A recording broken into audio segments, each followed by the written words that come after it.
There are so many things Benoit Blanc didn't point out, I can almost promise that you'll get something new out of this video. It should be safe to assume that everyone who clicked on this video has either seen Glass Onion or doesn't care about spoilers. Otherwise, why would someone be clicking on a video examining a new character in a murder mystery franchise? So let's talk about Miles Bron, our murderer. As the movie tells us, Miles Bron is an idiot. But when Edward Norton said, Miles Bron has never had an original idea in his life, my brain was set aflame. That was a response to someone pointing out how unoriginal Miles Bron's costume was, and I hope someone makes a video all about Miles Bron's costumes, from copying Steve Jobs to copying Tom Cruise's character in Magnolia. But I have no passion for costumes, so I can't do that. I'd love to watch it though. Please actually do it. What I do have a passion for is critical thinking, and how does Miles Bron lack that? He'd fit right in with the loudest people on Twitter. So let's lampoon this dumbass and see just too many examples of how Miles Bron has never had an original idea in his life, and maybe explain why no one else noticed along the way.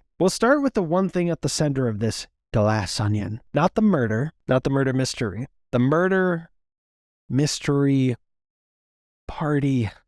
Some things we already know. He didn't design the puzzle boxes. my puzzle guy barely got the 5 done in time, and he apprenticed with Ricky Jay. He didn't write the mystery. I hired Gillian Flynn to write the whole thing. But how did he get the idea for a murder mystery party? Surely that must have been nope.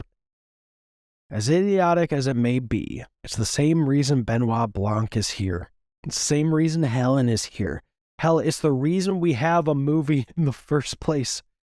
It's because murder was on his mind after killing Andy. Don't believe me? Well, first off, you already told us it was a last-minute idea. In fact, I already showed you the clip. My puzzle guy barely got the 5 done in time, and he apprenticed with Ricky Jay. The whole theme of the party was an admission of guilt. He just thought sending a box to a dead woman would remove him from the list of suspects. And it did, at first. But second off, later, when he's got murdering Duke on his mind, guess what his topic of conversation is? 5 minutes ago, Blanc was telling me that this whole party was a very dangerous idea because you all hate me so much that one of you would actually want to. Murder. Again. He's literally telling everyone in the room and us what he's about to do. And while we're talking about that scene, let's talk about the gun and the lights out. I'll give you 2 theories I had and then tell you which one I believe is true. Theory 1, from the moment Helen stepped on the island, just like Benoit Blanc told us, The killer will know who you are and what you are doing. after getting the idea from Mr. Benoit, he premeditated killing Helen by stealing Duke's gun and scheduling the power to go out at 10. Needing to kill Duke just came at a really lucky time for him, since he could use Duke's death to cause even more confusion. Theory 2. Miles thought Helen was Andy the whole time. He thought Helen was Andy when he saw her on the dock. Andy, you're here. He even thought Helen was Andy after Duke showed him the article. He even thought Helen was Andy when she came back to life with the napkin in hand. He didn't think Helen was there to solve Andy's murder. He thought Andy survived his first murder attempt, knew it was an attempt, and now he has to kill her to stop her telling the world he tried murdering her. Needing to kill Duke just came at a really lucky time for him, since he could use Duke's death to cause even more confusion. This basically is the first theory, but dumber. So, since y'all love critical thinking, I'm assuming, and I made it the second one, why is the second theory the one I think is the correct theory? It's because of this moment. Helen Brand, ladies and gentlemen. And now we come to Helen's attempted murder.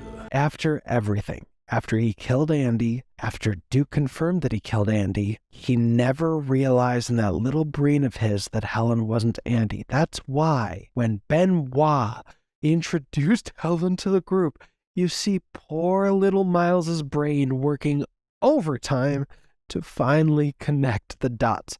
We see a similar reaction when Lionel asks the obvious question. And after all that, you still kept the envelope. You didn't burn it or anything? Fun detail. Seconds after Lionel says that, we hear Miles get the lighter ready. I got you, son of a... At least this time, when he takes someone else's idea, he gives credit.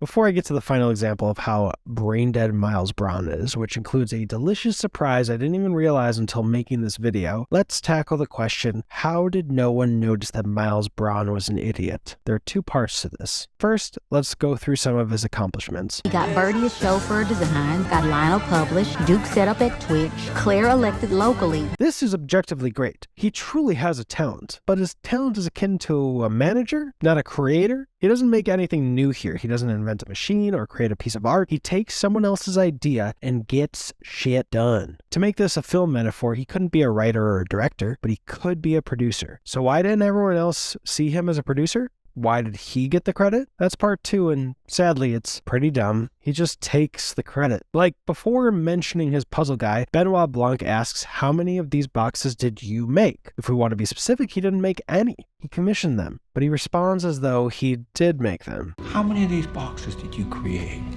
5, one for each of my friends. Admittedly, that example could be up for debate. He might not have been taking credit, you might think. It's just shorthand. Why waste words? Except very soon after, he says, Try to solve the murder mystery, if you can. I don't want to toot my own horn, but it's pretty next level. but since I hired Gillian Flynn to write the whole thing. he has literally nothing to toot his own horn about, I bet he didn't even come up with which chakra goes with which person. He's just like a lot of powerful people who see good ideas, juice it, and take the credit. Or at least don't give credit where credit is due. Steve Jobs is probably the least controversial example I can use, so I will. We all know Steve Jobs never coded, that iTunes was inspired by Napster, that the name iPhone was actually invented by a totally different company. Does that mean that Steve Jobs doesn't deserve any credit? Absolutely not. He saw a way the puzzle pieces could be connected and executed on it before anyone else. He gets credit because he was first, but that success wouldn't have been possible without all the puzzle pieces having been invented by other people. Yet, broadly speaking, he gets all the credit. Miles Bron is the same. The idea on the napkin wasn't his. Even the idea for the Wonder Fuel wasn't his. But we know he wasn't planning to tell World leaders and members of the press from all over. that he got the idea from. Some sketchy Norwegian scientists at an ayahuasca ceremony in Peru. He was going to take the credit. TLDR, he's been taking credit for other people's intelligence for so long, people think he's intelligent. The truth? He's clever, and that is a talent. We need clever people. Alpha needed Miles Bron's cleverness alongside Andy's intelligence, which brings us to the final part before the surprise. The one time I'm sure a lot of people thought, yeah, that makes a lot of sense. I thought the same thing. If you want to shake things up, you start with something small. You break a norm or an idea or a convention, some little business model, but you go with things that people are kind of tired of anyway. As Benoit Blanc says, His grasp of disruption theory is remedial at best. but it's worse than that. It's so horseshit everyone else knows, even the second dumbest guy there. The truth is that we are all holding on to that golden tip. We're all playing the same game here, honey. You lost. No one in that group is a disruptor, Miles included, and they all know it, Miles included. But here's the surprise. Something I didn't realize until I started working on this video. There is a real disruptor here. The like button. Smash the YouTube system by smashing the like button. Okay. But for serial, there is a real disruptor here. One who's not part of the group. Helen. She actually does what no one else in the group, Miles included, was willing to do. She breaks the system that relies on power imbalance, the system that relies on overblown idolizing, the system that required me to start using my fingers to count even though I only had 2 points. Do you know why the Mona Lisa is so revered? Is it because Da Vinci invented a technique for brushstrokes that leave no lines. That's how you can look straight at her and her expression changes every time. Her smile's there, then it disappears. Is she happy?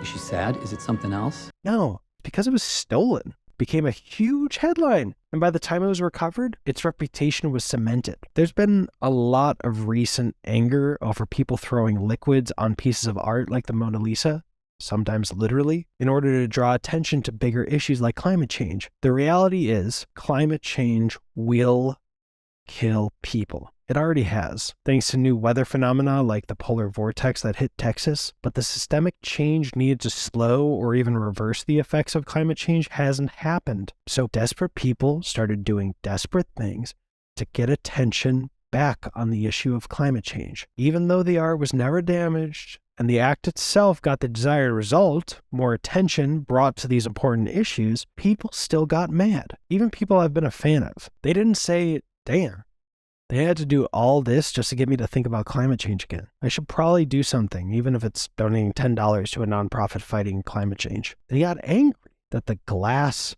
and frame protecting a piece of art got dirty, because we as a society have been conditioned to idolize art and rich people and ignore societal issues that are killing people. In my example, climate change. In the example of the movie, Clear.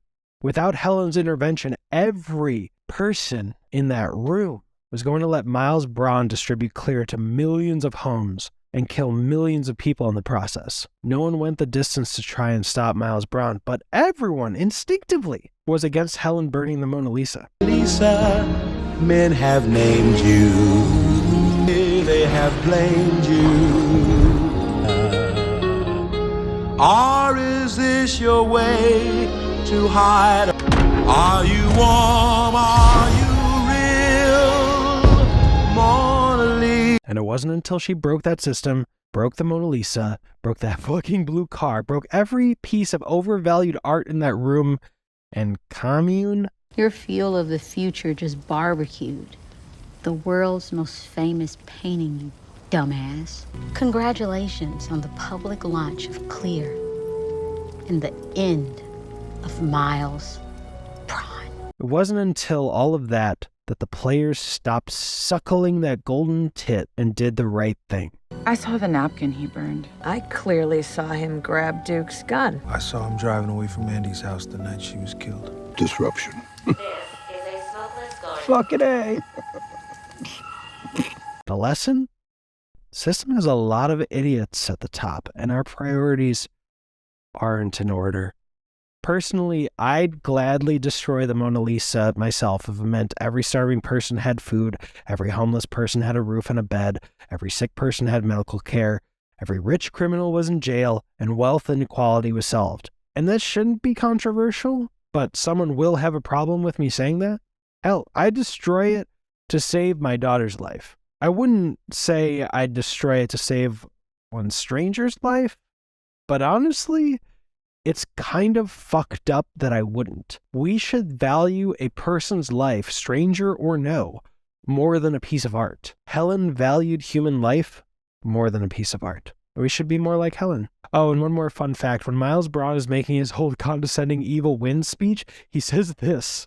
So, if this was just us playing my murder mystery game, which we should have been doing all weekend, then Blanc wins an iPad Pro this time. Which is hilarious because, dude, can you literally not get anything right? The first iPad you gave Benoit Blanc was an iPad Pro. You can tell by the camera layout. Okay, Toodles. I review movies like Glass Onion with my brilliant co-host Brad. Link below. Leave a like.